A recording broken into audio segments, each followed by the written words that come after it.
Oi, gente, eu fiz um vídeo mais curtinho aqui pro Instagram, porque no Instagram não adianta colocar coisa muito longa. Se você é novo aqui, olá, eu sou a Paula, do Crônicas da Surdez, do Clube dos Surdos que Ouvem, e eu queria continuar nesse vídeo uma conversa com um post que eu acabei de colocar no ar sobre ter as conversas difíceis com as crianças com perda auditiva.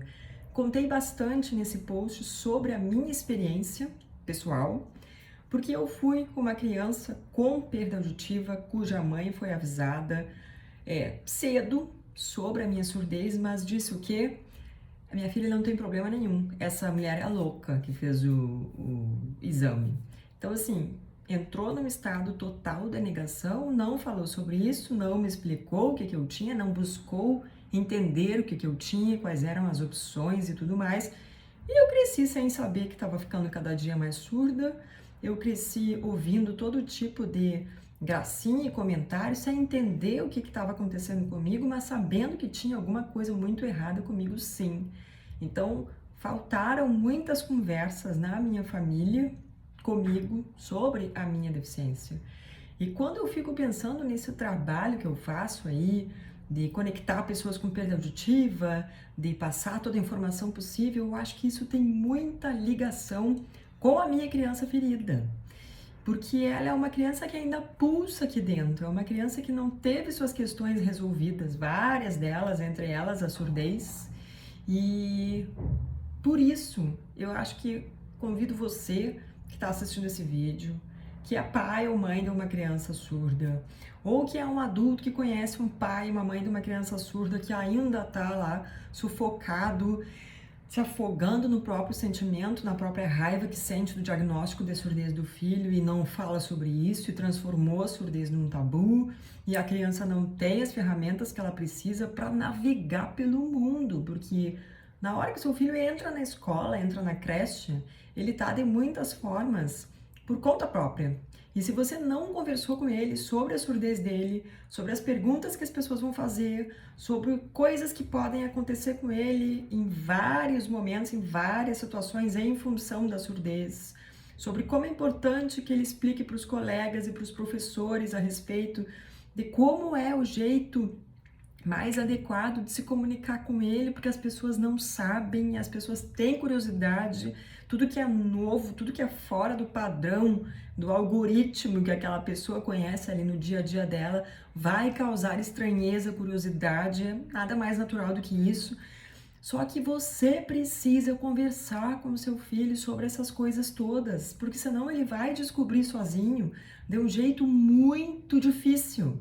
E eu vejo que é super comum em muitas famílias, independente da condição econômica das famílias e tudo mais, essa falta de acolhimento dos pais com os próprios sentimentos quando recebem um diagnóstico de surdez de um bebê, de uma criança surda, e não elaboram aquilo ali e ficam naquilo como se fosse uma areia movediça, e em função de toda a dor que eles carregam, de todas as conversas que eles não conseguiram ter com um psicólogo, com um médico, com alguém que acolhesse tudo isso, porque nada mais natural do que ter essa confusão de sentimentos quando você recebe um diagnóstico do que quer que seja do seu filho.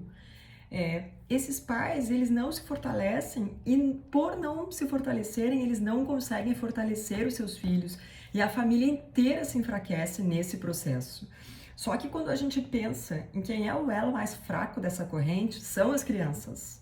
Então, assim, minha experiência, como eu falei para vocês, foi muito difícil porque, assim, meus pais se separaram quando eu era muito nova, meu pai foi viver a vida dele e saiu do papel de pai, e minha mãe ficou ali navegando em todas as tristezas dela, nunca buscou ajuda, nunca buscou a rede de apoio, nunca buscou conversa, se fechou na dor e inclusive fechou essa porta para mim de possibilidade de falar sobre a minha deficiência, entender a minha deficiência, naturalizar a minha deficiência.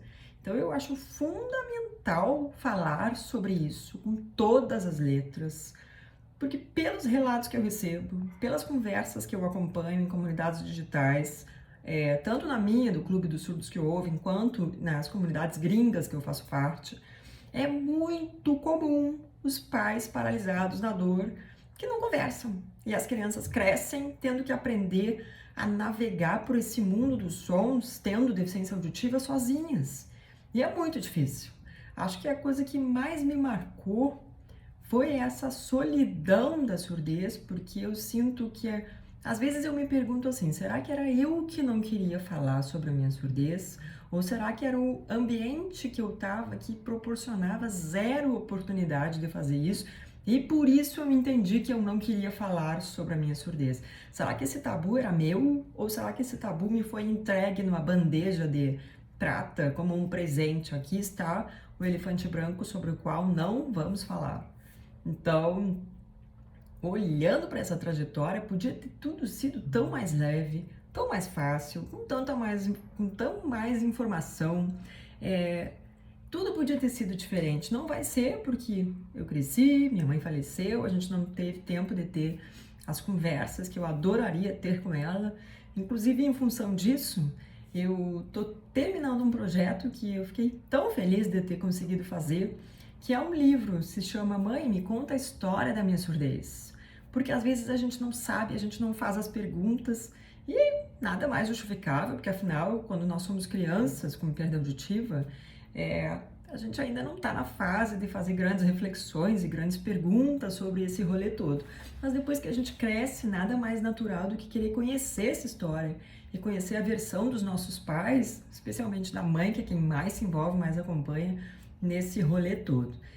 Então, assim, você que está assistindo esse vídeo, se a surdez ainda for um tabu na sua casa, com o seu filho, com o seu neto, porque às vezes tem muitas avós que acompanham aqui e que sofrem com a fragilidade das filhas perante a deficiência dos netos e querem ajudar e não sabem como. Gente, é conversar, é falar, é nomear as coisas. Tem uma frase que eu não lembro onde eu li uma vez, era de um psiquiatra que falava assim, a palavra mata coisa.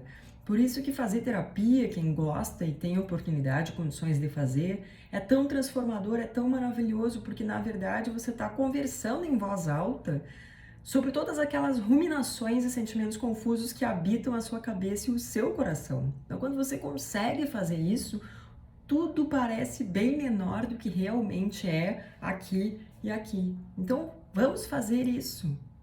E eu fico pensando como é maravilhoso, conheço algumas mães que têm essas conversas, que falam com os filhos, às vezes falam até demais.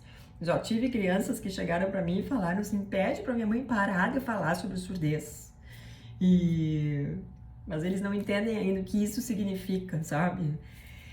Mas enfim, tenham as conversas, falem com as crianças, façam perguntas para as crianças. A deficiência machuca, machuca. As pessoas fazem perguntas, fazem e vão fazer cada vez mais. E cada vez mais a vida vai ficando mais difícil, mais dura, mais complexa. Novas situações, novas pessoas, novas bocas, novas coisas para desvendar.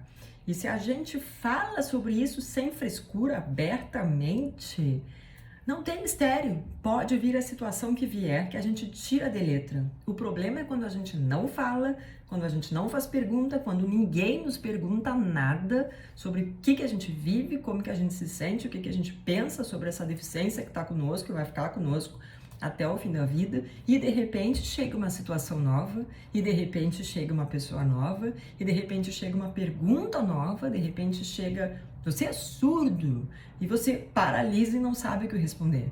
E nessas horas a gente se sente muito traído porque nenhum adulto nos explicou sobre isso. E hoje eu fiquei pensando muito nisso por causa de uma coisa boba.